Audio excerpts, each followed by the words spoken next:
अस्सलाम वालेकुम। मेरा नाम है सोबान और आज मैं होम इम्प्रूवमेंट की एक और वीडियो के साथ आपके सामने हाजिर हूँ। सर्दियों के अंदर हमारे जो इंस्टेंट गीजर्स होते हैं उसको स्केलिंग की जरूरत पड़ जाती है। सीजन में एक दफा या कभी कभी दो दफा भी हमें इसको डिस्केल करने की जरूरत पड़ती है। वो क्यों जरूरत पड़ती है कि क्योंकि इसका प्रेशर जो होता है वो वक्त के साथ साथ हल्का सा कम हो जाता है, क्योंकि इसके अंदर जो है वो स्केल जम जाता है। तो इसको रिमूव करने का मैं आपको बहुत ही आसान तरीका आज एक बताऊंगा जिससे आप इसको डिस्केल कर सकेंगे। तो चलिए आइए बिल्कुल भी देर किए बगैर स्टार्ट करते हैं।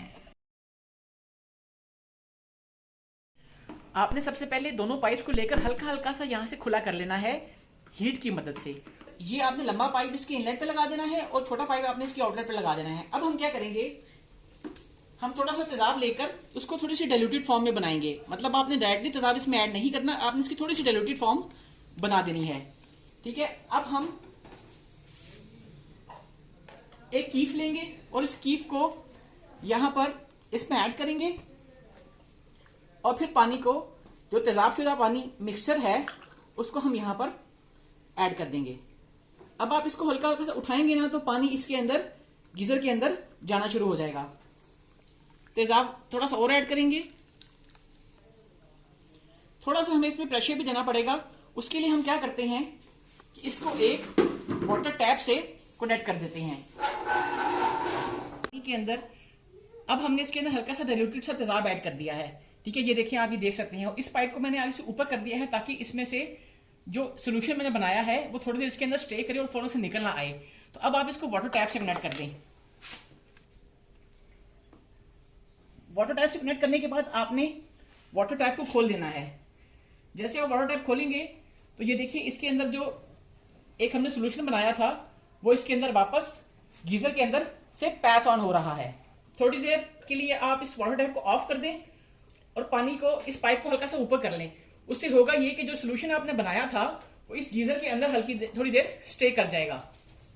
काफी देर सोल्यूशन को मैंने इसके अंदर रह दिया है, तकरीबन 5 से 7 मिनट, बल्कि 10 मिनट भी हम इसको छोड़ सकते हैं। उससे होगा ये कि इसके अंदर जो भी स्केलिंग हो चुकी है या जो भी नमकियात इसके अंदर जम चुकी हैं वो उस डाइल्यूटेड सोल्यूशन की वजह से बिल्कुल सही से गल जाएंगी। अब हम क्या करते हैं, दोबारा टूटी खोलते हैं और जो पानी इसके अंदर जा चुका था उसको मैं इसमें से गुजार देता हूँ। देखिए, इसमें से पानी जो है वो गुजर रहा है। इसका मतलब ये है कि हमारा अब पानी जो है वो बिल्कुल साफ हो चुका है। इसका मतलब ये है कि हमारा गीजर जो है वो बिल्कुल अच्छे से डीस्केल हो चुका है। आइए अब हम इसको चलाकर टेस्ट करते हैं। ये देखिए, मैंने अभी इसके साथ गैस का कनेक्शन भी कर दिया है। अब मैं इसको टेस्ट करने लगा हूँ। आप देखिएगा कि इसका बर्नर जैसे ही मैं टूटी खोलूंगा कितने अच्छा से इसका इग्निशन काम करेगा। ये मैंने अभी टूटी खोली है, आप ये देखिए ये कितना अच्छा काम कर रहा है। साथ ही मैंने इसको जैसे ही बंद किया उस वक्त ये बंद हो गया। मैं दोबारा टूटी खोल के आपको दिखाता हूँ। ये मैं भी टूटी खोलने लगा हूँ। ये देखिए, मतलब ये मेरा अभी गीजर बहुत ही ज्यादा एफिशिएंट हो चुका है। और ये देखिए, टूटी बंद करने से मैं उम्मीद करता हूँ कि आपको वीडियो बहुत ही पसंद आई होगी। वीडियो पसंद आई है तो लाइक करें, चैनल को सब्सक्राइब कीजिएगा। मिलते हैं नेक्स्ट वीडियो में। अल्लाह हाफिज।